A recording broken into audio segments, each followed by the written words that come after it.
it was a case of he was hoping to see people, nominated for the Grammys, winning the Grammys, and these are the things that are happening now. So it is left for us to dream, right? As executives, as um, Creatives. creatives, Yeah. executives on the rise. It is left for us to have these dreams, actually be able to bring these conceptualize and actually bring it to life.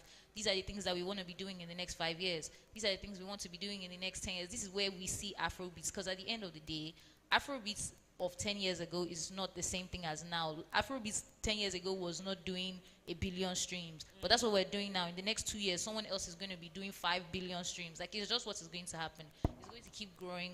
We're going to live by collaborations, by just doing the things that we're already Supporting doing, each and other. just supporting each other, doing the things that we're already doing, but just doing it on a wider scale. Because now the people that did it 10 years ago, I don't want to say that they were not really thinking about us, but they were not really thinking about us. They were thinking about where they wanted to be. So now it's left for us to actually think about where we want to get to.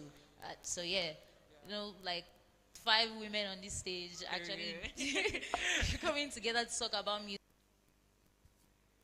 I don't think I'm gonna say that we're in a good place. First, yeah. We're in an okay place where we should have been like years ago, right? I don't think You mean like where we deserve to be? Yes. it was like owning rights and keeping things to ourselves. Like, let's gatekeep. Don't give white people everything. Like, you don't need it. Like, God bless you. we're in slavery for 400 years. But in terms of she gatekeeping, this lie, is yeah. something that I said. This is something that I actually said. Yes, you can obviously raised from musical history. So I think in order for us to really progress in the future, we need to archive everything, we need to document everything, and that comes from like owning our music as well, right? When you have people from Nigeria who are archiving and documenting, but you need to keep doing it and doing it more aggressively. Yeah, thank you for that. I think it also helps, as you mentioned, with the diversity of sound, because if you have a reference, like we have more. Limiting us, we should not just be regarded as African artists. We are Tell people them. that are changing the scene. They are bringing you trends. They're bringing you culture. Every end of the year, we see a TikToker, oh, Africa is a new trend for 2024. Yeah. And then they rip us off. And then now they're limiting us. I think that shouldn't happen. So focusing on ourselves, like the trace thing, the headies, we should build on that. Because like, if these people want to limit us to being African artists, then we should just do it ourselves. Because like, we can just do awards for only African artists. Keep your shit, like, fine. And with I feel like we should also So our next panel, monetizing melodies, exploring revenue streams. So it's going to be moderated by our very own Nicola Baby. Nicola Baby hosts the midday show on the Beats 99.9 FM. So ladies and gentlemen, let's put our hands together for Nicole.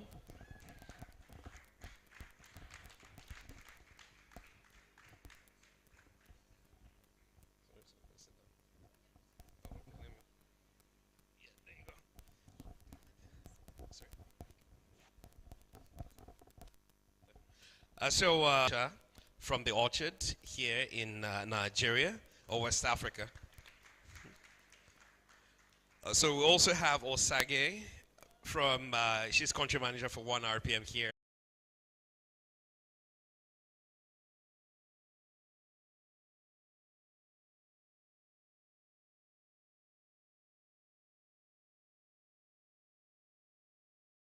So we know that in the past, musicians prize, but since the start of the digital age and making income. So I'm going to kickstart with my very first question, and it's going to be a very simple one, very general, so you can all answer it. Is why is it more and more important? Buddy, just following up with Lanre and Osage's point, I think music monetization today is definitely a lot of opportunities, especially when you want to mix with some tech. So I would say, building your presence online, being able to market your music online, and also seeing in what creative ways you could use technology to utilizing that technology to explore and then see how you could make income for yourself. And in terms of writers, these days, songwriting is now popular in our space. Songwriters earn from being able to write a song for an artist. So on that side as well,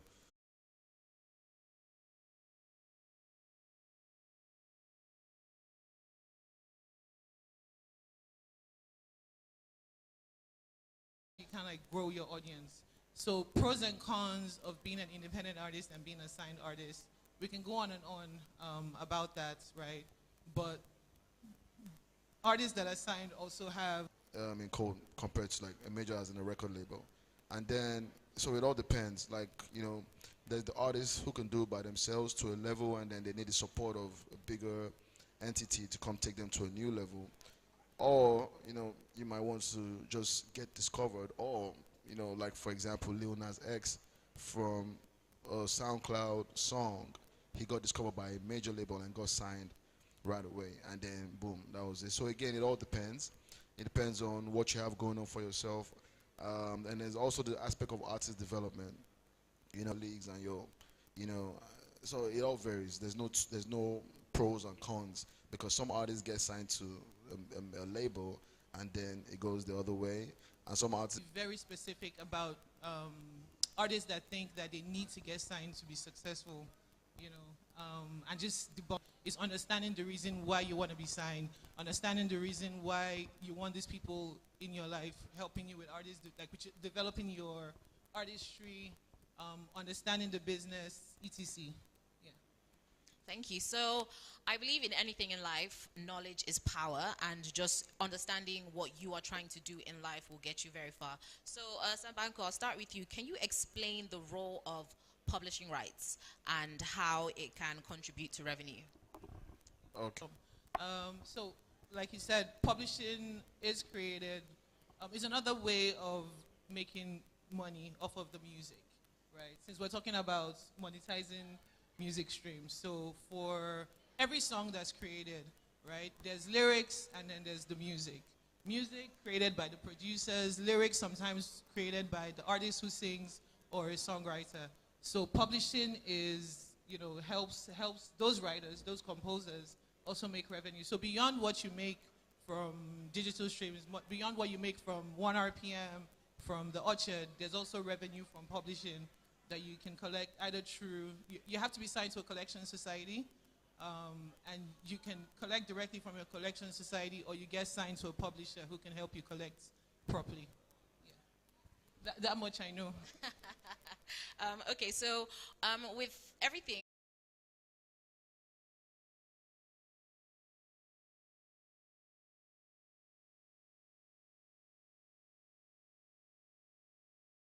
it in my face as well. How am I experiencing your music? When I experience it, does it cost me to add it to my playlist? Or, I'm hanging out with my friends, recommend your music. If you're a young artist, the students is always a good fan base to always start from. So what are you doing about your university audience or your Gen Z audience? And, just getting the flow of everything and then seeing how it comes on the streaming side. But artists shouldn't only be streaming focused, because these days everybody just wants that at the end of the year Spotify Wrapped, but I think that audience, like everyone's talking about, is very important. Back to you.